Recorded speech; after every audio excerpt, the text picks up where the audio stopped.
Mbunge wa jimbo la Nkasi Kaskazini Aida Kenani ameitaka serikali kukaa na wadau wa uchaguzi ili kuondoa dosari zinazosababisha kupungua kwa wapiga kura mwaka hadi mwaka. Akiongea bungeni wakati wa maswali ya papo kwa papo kwa Waziri Mkuu, Kenani amesema, Mheshimiwa Waziri Mkuu, idadi ya wapiga kura imekuwa inapungua mwaka hadi mwaka, tofauti na watu wanaokwenda kujiandikisha kwenye daftari la kupiga kura. Kwa mfano, mwaka 2010 kati ya waliojiandikisha walioenda kupiga kura ni 42.7. 2015 kati ya waliojiandikisha walioenda kupiga kura ni 65.3. 2020 kati ya wale waliojiandikisha waliojitokeza kupiga kura ni 50.7. Yote hiyo imetokana na sababu mbalimbali ikiwemo na wananchi kupoteza imani kwa vyombo vinavyoandaa uchaguzi na vinavyosimamia uchaguzi. Mheshimiwa Waziri Mkuu, mwaka huu ni mwaka wa uchaguzi wa rais, wa bunge na madiwani. Serikali haioni haja ya kukaa na wadau wa uchaguzi, kuwasikiliza na kuondoa dosari ambazo zinalalamikiwa ili kuruhusu uchaguzi wa huru na haki?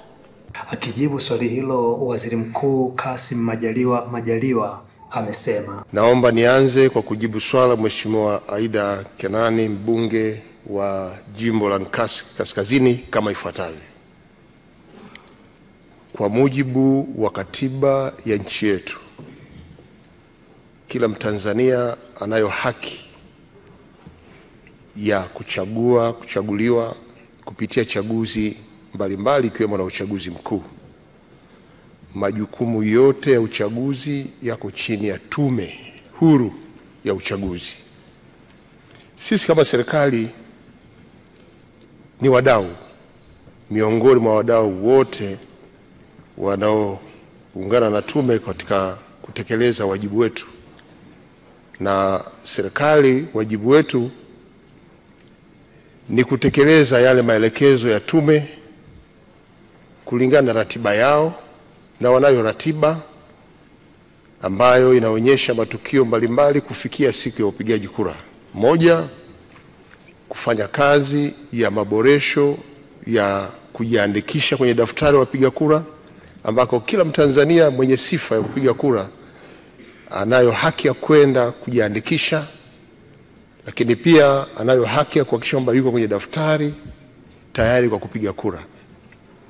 Sisi serikali kama wadau tunalo jukumu kama wadau wengine kushiriki pamoja na tume katika kutoa elimu kwa Watanzania ya umuhimu wa uchaguzi na umuhimu wa kujitokeza kwenda kupiga kura. Lakini sisi kama wadau pia tunalo jukumu la kuhakikisha kwamba nyakati zote za ratiba hiyo, kuhakikisha kwamba Watanzania wanakuwa salama au wanakwenda kujiandikisha. Tunao wajibu wa kuhakikisha usalama wake anapojiandikisha. Hata siku ya kupiga kura tunao wajibu wa kuhakikisha kwamba usalama wa mpiga kura unakuwepo. Lakini pia tunalo jukumu la kuhakikisha kuwa tunahamasisha Watanzania kujitokeza kwa wingi kutoka kujiandikisha, kuhakiki mpaka siku ya kupiga kura, ili kila mmoja atumie nafasi yake ya kidemokrasia ya kupiga kura, kwa maana ya kuchagua kiongozi ambaye anaamini atamletea maendeleo kwenye maeneo yake. Kwa hiyo jukumu hilo kwetu kama serikali, ambalo linafanana na majukumu ya wadau wengine kama vyama vya siasa, taasisi ambazo zinajikita katika kuhamasisha, tutaendelea na kazi hiyo ili hayo mapungufu ambayo Mheshimiwa mbunge ameeleza yaweze kutoweka na kupungua kwa kiasi kikubwa.